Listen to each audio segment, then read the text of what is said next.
اعوذ باللہ من الشیطان الرجیم بسم اللہ الرحمن الرحیم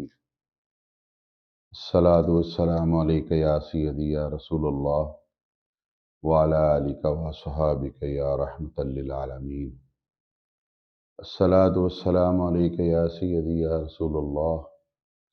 وعلی آلک وصحابک یا خاتم النبیین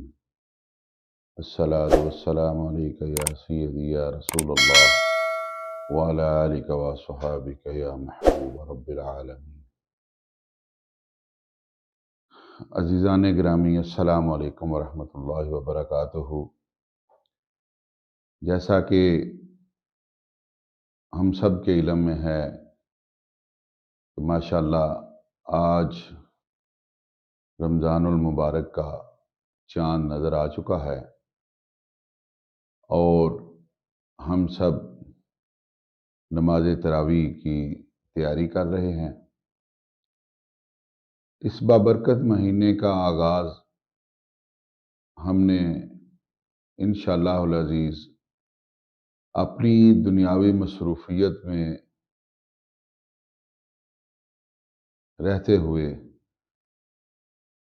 خصوصاً اس ماہ مبارک کی خاص طور پر ہم نے عبادات و ریاضات میں اس کا جو وقت ہم گزاریں گے، میں آج اپنے ناظرین کو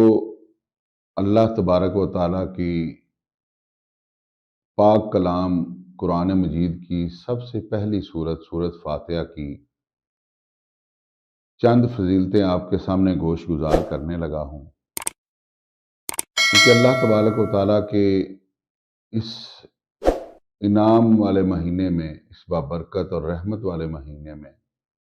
ہمیں زیادہ سے زیادہ تلاوت قرآن پاک بھی کرنی ہے۔ اپنی زندگیوں میں ہمیں اس کا جو اہتمام کرنا ہے، تلاوت قرآن پاک میں سب سے پہلے ہم سورت فاتحہ پڑھیں گے، جس کی کنز الایمان قرآن پاک میں حضرت امام احمد رضا خان بریلوی رحمۃ اللہ علیہ آپ نے کچھ فضیلت اور کچھ احادیث تفسیر میں بیان کی ہیں۔ آقا کریم صلی اللہ علیہ وسلم کی حدیث مبارکہ جو ترمذی شریف میں موجود ہے، اور یہ بہت ہی فضیلت والی سورہ مبارکہ ہے۔ اس کے بارے میں لکھا جاتا ہے کہ 100 مرتبہ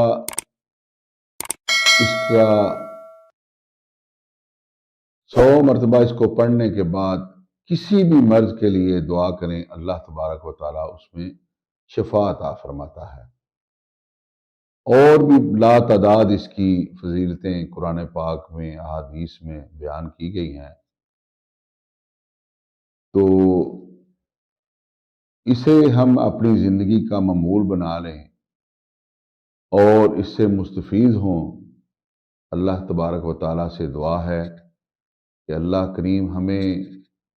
سورہ فاتحہ سے استفادہ حاصل کرنے کی توفیق عطا فرمائے، اور ہمارے ناظرین کو اور ہمارے سب کے اہل و عیال کو ہر قسم کی روحانی جسمانی بیماری سے محفوظ فرمائے، اور اس سے مستفید ہو کر اپنی زندگی میں شفا اور خوش قسمتی اور خوش نصیبی حاصل کرنے کی توفیق عطا فرمائے۔ وآخر دعوانا ان الحمد للہ رب العالمین۔